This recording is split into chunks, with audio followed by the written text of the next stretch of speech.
boleh tahu nggak utang awalnya berapa Pak totalnya?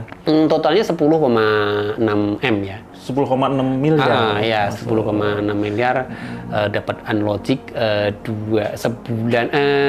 bulan ini berturut-turut clear. Oke. Udah mengurangi 2,5 M.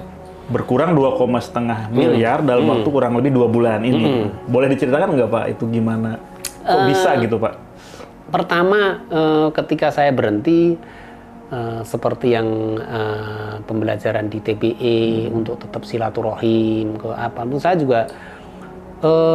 juga ceritain ke orang abang bahwa apapun alasannya ya saya terima kasih pernah support pernah ini tuh saya nggak bisa lupain juga secara manusiawi ya habluminanas ya saya tetap bilang thank you tapi secara akidah ya karena itu ternyata terlarang dan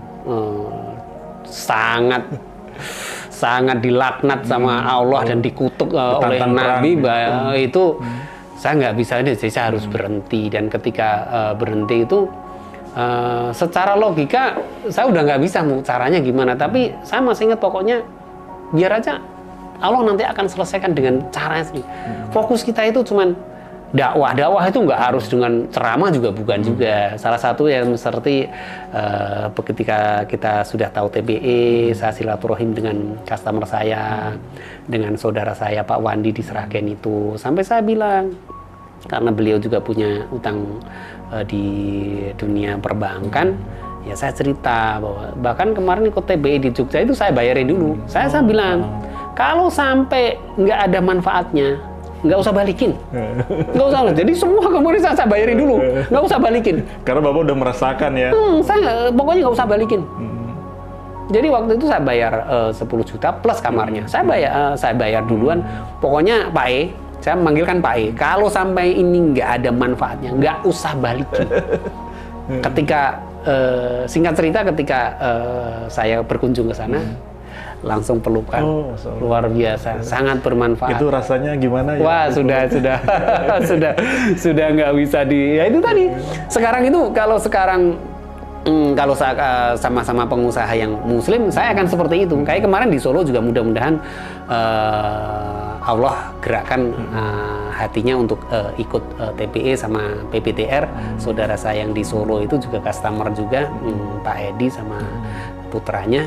Saya garansi kalau Bang Angga, saya tulis kalau sampai nanti nggak ada manfaatnya ikut TBE dan PBTR ini saya kasih duit loh.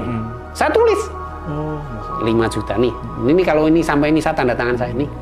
Pegang ini. Kalau sampai nanti nggak ada manfaatnya, saya bilang kayak gitu. Saya kalau sampai nggak ada manfaatnya, saya kasih. Itu garansi saya. Jadi nanti kalau saya ceritakan nanti panjang lebar. Saya juga cerita dengan kondisi saya dulu. Sekarang lihat aja, aku enjoy kayak gini, utang saya belum, tapi saya lihat dong kayak gitu, enjoy banget. Intinya Bapak juga ingin beliau merasakan ya apa yang Bapak rasakan. Saya pengen merasakan. Ternyata beliau itu juga udah lama, cuman nggak tahu cara bagaimana ya. Saya rasa pengusaha-pengusaha Muslim yang lain juga, saya rasa juga mungkin karena apa itu namanya gunung es yang mungkin di dalamnya itu aslinya juga mereka pengen keluar juga, cuman karena nggak tahu caranya kemana ya ini harusnya ya. Itu saya rasa ternyata banyak sekitar kita pengusaha banyak yang terjebak utang gitu ya Pak ya. Kalau dilihat dari ini saya rasa cuman karena mungkin nggak tahu apa itu caranya harus kemana nih. Apa itu namanya posisi penyelesaian itu harus kemana itu akhirnya menutup diri gitu ya Pak. Menutup diri seolah-olah aib gitu ya. Aku dulu juga dulu juga merasa gitu ya. Jadi tapi Bapak setelah di MTR ternyata utang itu bukan suatu hal yang harus ya Pak ya, ditutup-tutupi gitu ya. Nggak perlu, biasa-biasa aja. Dan satu hal yang nggak bisa dinilai dari kehidupan adalah ketenangan, kebahagiaan, beban. Jadi seberapapun harta seseorang, tapi kalau beban batinnya itu ini, ya nggak bisa. Ketawa pun juga nggak bisa. Inner beauty-nya nggak keluar. Tapi kalau sudah tahu ilmunya, terus kita sudah tahu langkah-langkah apa yang akan kita lakukan, ya kita enjoy aja, hanya enjoy. Kan orang yang maunya enjoy aja.